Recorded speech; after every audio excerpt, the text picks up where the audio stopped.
এই সময় দুজনে মিলে গেলাম একটু কোয়ালিটি টাইম স্পেন্ড করতে। তো সুন্দর একটা পরিবেশে দুজনে মিলে কাটালাম অনেকটা কোয়ালিটি টাইম। ফেরার পথে করলাম টুকটাক অনেক কিছু শপিং, তার সাথে খেলাম ফেমাস জাপানি স্ট্রিট ফুড। সব মিলিয়ে আজকের ব্লগটা আশা করছি তোমাদের অনেক ভালো লাগবে। হ্যালো এভরিওয়ান, কেমন আছো তোমরা সবাই? আশা করছি তোমরা সবাই অনেক ভালো আছো, আর আমরাও অনেক ভালো আছি। আজকের দিন তারিখ একদম আমি ভুলে গেছি, তবে ওই দিন ছিল আমাদের দুজনের একটা মিউচুয়াল ছুটির দিন। তার জন্যই আমরা এই বিকেলবেলা নাগাদ, ঠিক বিকেলও নয়, দুপুরই, তখন বাজেটা ঘড়ির কাটায় মনে হয় 3:30টার দিকে, দুজনে মিলে বেরিয়ে পড়েছি। ভাবলাম যে এইটা সময়টা তো অনেকটাই সুন্দর, জাপানের বেস্ট সিজন চলছে, তার নাম হলো হারু বা স্প্রিং। তাহলে দুজনে মিলে এই সময়টাতে একটা কোয়ালিটি টাইম স্পেন্ড করা যাক। আর জাপানের এই নদীর ধারে বাঁধের রাস্তাগুলো দিয়েতে সাইকেলিং করতে আমাদের দুজনের বড্ড ভালো লাগে। অনেকে এই দুজনে মিলে সময় কাটাতে ডেটে যেতে পছন্দ করে নানা ধরনের রেস্টুরেন্টে, তবে আমরা হলাম একটু অন্য ধরনের। আমাদের কাছে ডেট মানেই এই ধরনের সাইকেলিং রোডে পরিবেশের মাঝখানে দুজনে সাইকেল নিয়ে হুট করে বেরিয়ে পড়া, নানান ধরনের সুন্দর পার্ক খুঁজে বেড়ানো, সেইখানে টাইম স্পেন্ড করা, ফটো তোলা, তারপরে এই টুকটাক স্ট্রিট ফুড খাওয়া, এইসবই আমাদের কাছে একটা গোটা ডেটের সমান। জায়গাটা তো তোমরা চিনতেই পারছো, সেই প্রিয়মা দাদাদের সাথে এসেছিলাম। আমাদের বাড়ির কাছেই এই জায়গাটা, কাছে বলতে 3 কিলোমিটার মতো দূর। তো ভাবলাম যে আমাদের তামামুরাতে সাকুরার বেস্ট প্লেস হলো এই ইস্ট টাউন পার্কটা। তো এইখানেই আসা যাক, এইখানেই আমাদের টাইমটা স্পেন্ড করা যাক, কেননা এরপর যখন নিজেদের কাজ শুরু হয়ে যাবে আর সাকুরাগুলো বেশি দিন থাকবেও না, দেখেই মনে হচ্ছে পাপড়িগুলো ঝুরে ঝুরে পড়ছে। মানে দেখি তোমরা বুঝতে পারছো, নিচে একদম পাপড়ি ছড়িয়ে চারিদিক সাদা হয়ে রয়েছে। দেখো এখন প্রায় ওই আমরা 3:30টার সময় বাড়ি থেকে বেরিয়ে আমাদের পৌঁছতে 4:15-20 মতো বেজে গিয়েছিল। তাও এখানে বেশ অনেক মানুষজন রয়েছে, অনেকে তো টেন্ট এখনো লাগিয়ে রেখেছে। সকালের দিকে একটু আসতে চেয়েছিলাম, তবে এতটাই মারাত্মক রোদ উঠেছিল, ভাবলাম এত রোদে সকালে গিয়ে পারা যাবে না, তাহলে একটু রোদটা পড়তে, মানে রোদটা থাকবেও কিন্তু রোদের অতটাও তেজ থাকবে না, ওই সময়টাতেই আমরা যাব। তাই টার্গেট করেই আমরা 3:30টার দিকে বেরিয়েছি, যাতে করে আমরা 4-4:30টার মধ্যে পৌঁছে যেতে পারি। কেননা এখন সানলাইট ওই 6:15 অবধি থাকে, 6:15-র মতো পর গিয়ে সূর্য ডোবা শুরু করে, সন্ধ্যা নামে। তাই আমাদের হাতে অনেকটাই সময় রয়েছে। বিকেলের দিক প্লাস নদীর ধারের জায়গা, মৃদুমন্দ তো হাওয়া সুন্দর দিতেই রয়েছে, আর এই হাওয়াতে সাকুরার পাতাগুলো ঝরে ঝরে পড়ছে, দেখো আরও যেন বেশি সুন্দর করে তুলেছে চারিদিকটাতে। ওপরে সাকুরা গাছের ফুল, নিচে সবুজ ঘাস, ওইখানে ড্যান্ডেলিয়ন, আমি ওখান থেকে একটা ড্যান্ডেলিয়ন ছিঁড়ে ওকে দিচ্ছিলাম। আর সব থেকে বেস্ট মোমেন্ট লেগেছে আমাদের এইখানটাতে, যখন আমরা ভাবছিলাম যে এই জায়গাটাতে একটু বসি, দুজনে একটু গল্প করি, আর এই সময় এত সুন্দরভাবে একটা হাওয়া দেয় আর এত সুন্দরভাবে সাকুরার পাপড়িগুলো পড়ছিল, যেন আমার মনে হচ্ছিল আমি একটা ফেয়ারি টেল বাচ্ছি, বা I am living in a fairy tale. এত সুন্দর লাগছিল পাশের পরিবেশটা, মানে একদম সার্থক আমাদের আজকের কোয়ালিটি টাইম স্পেন্ড করাটা, বা আজকের দিনটাকে বেছে নেওয়া। ওই দিনটা আমাদের খুবই সুন্দর গেছে। এই পার্কটা বিশাল বড়, ওই পার্কটার ওই দিকের সাইডটাতে রয়েছে তাকিজাকুরা। তো এই গাছগুলো বেশ অনেক সুন্দর, মাঝারি সাইজের গাছ হয়, গাছগুলোর ডালগুলো ঝুড়ির মতো হয়ে মাটির দিকে বয়ে আসে, আর ওই দিকে ফোটে সুন্দর সুন্দর থোকা থোকা এই সাকুরা ফুলগুলো, হালকা হালকা লাইট পিঙ্কিশ কালারের। এত সুন্দর লাগে বলার বাইরে। গাছটা তো দেখে পুরোটা বুঝতেই পারছে যে গাছের ঝুড়িগুলোতে ফুল ধরে এত সুন্দর লাগছে। জাপানে এই সাকুরা কিন্তু আমার মনে হয় শহরের থেকে গ্রামেই বেশি সুন্দর। আর শহরে যেহেতু বেশিরভাগই বিল্ডিংয়ে ভর্তি আর মানুষজনের ভিড় প্রচণ্ড, তাই একটা জায়গায় সাকুরার কোনো পার্ক থাকলেও সেখানে এতটাই মানুষের ভিড় থাকে, আমার মতে সেখানে ঠিকঠাক করে আর কি এনজয় করা যায় না। যেরকম আমাদের এই গ্রামের দিকটাতে সকালে আসি আর বিকালে আসি, মানুষজনের অত বেশি কোলাহল থাকে না, আর নানান ধরনের এইরকম সুন্দর সুন্দর গার্ডেন পার্ক চারিদিকে ছড়িয়ে রয়েছে। কারণ আমাদের এখানে অত বড় বড় হাই বিল্ডিং নেই, তাই মানুষজনের অপশন রয়েছে অনেক বেশি চারিদিকে যাওয়ার জন্য। আর এতটাই সুন্দর লাগে বলে বোঝানোর মতো না।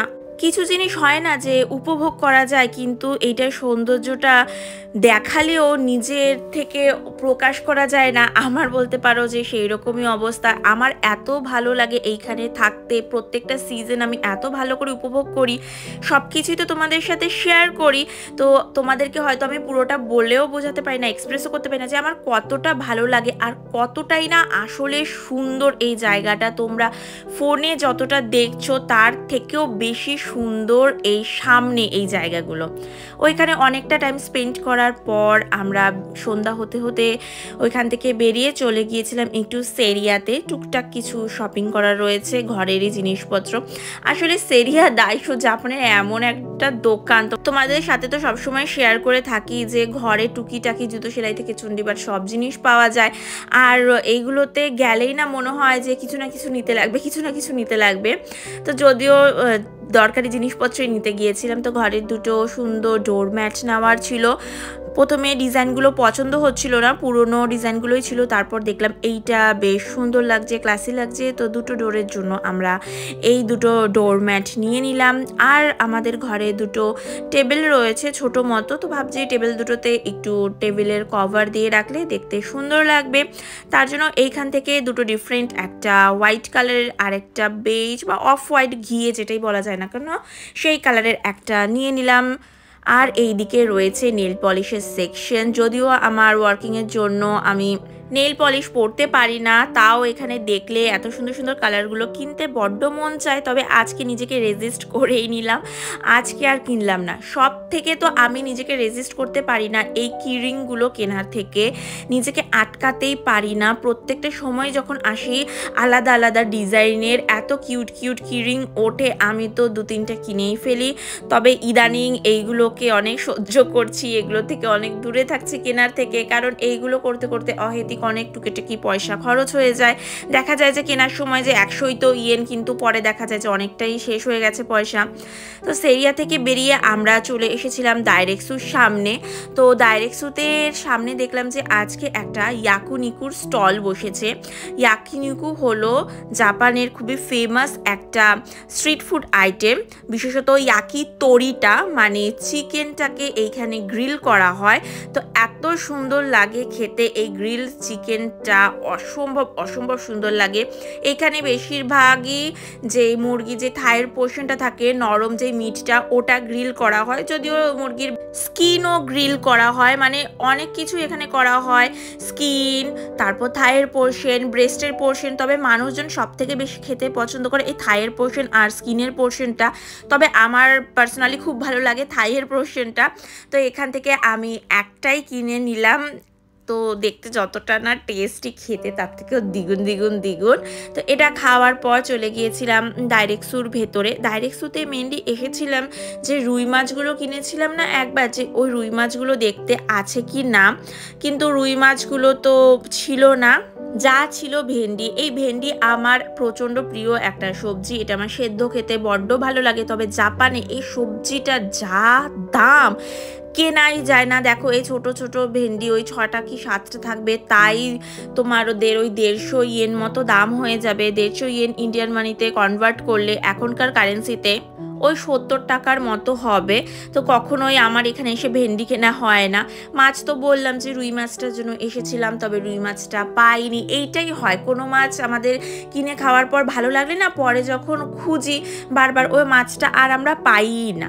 তারপর নিয়ে নিলাম মাংস এখান থেকে। আর এখান থেকে একটা চিপস খেতে আজকে আমার বড্ড মন চাচ্ছিল। আজকে কেন জানি না আমার খুবই উল্টোপাল্টা খাবার খেতে মন চাচ্ছিল, যদিও অনেকদিন খাই না দেখে একটা নিয়ে নিলাম। আর নিয়ে নিলাম কোকাকোলা। এই তো আর বেশি কিছু শপিং করার ছিল না। আর এতগুলো কোকাকোলা কেন নিচ্ছি পরে তোমাদের তো অবশ্যই জানাবো। কোকাকোলাটা তো এখন খাবো না, এখন খাবো একটা জল। তো এখান থেকে একটা জল নিয়ে নিলাম। ব্যাস আমাদের শপিং কমপ্লিট। এখন আমরা যাচ্ছি বিলিং করতে।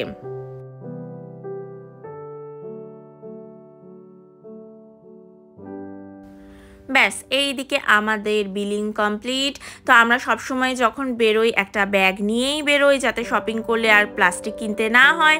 এখানে শুধু যে আমরা এরমটা করি তা না, জাপানিজরাও এরমটাই করে, তাদেরকে দেখেই আমাদের এইটা শেখা। তো বিলিং করে ব্যাগ গুছিয়ে আমরা চলে আসলাম বাইরে। এখন জলটা খেয়ে চলে যাব বাড়ির উদ্দেশ্যে। তো আজকের আমাদের এই ব্লগটা এই অবধি। আশা করছি তোমাদের ভালো লেগেছে। ভালো লাগলে কিন্তু লাইক কমেন্ট শেয়ার করে পাশে থেকো। সবাই ভালো থেকো, সুস্থ থেকো, দেখা হবে অন্য ব্লগে।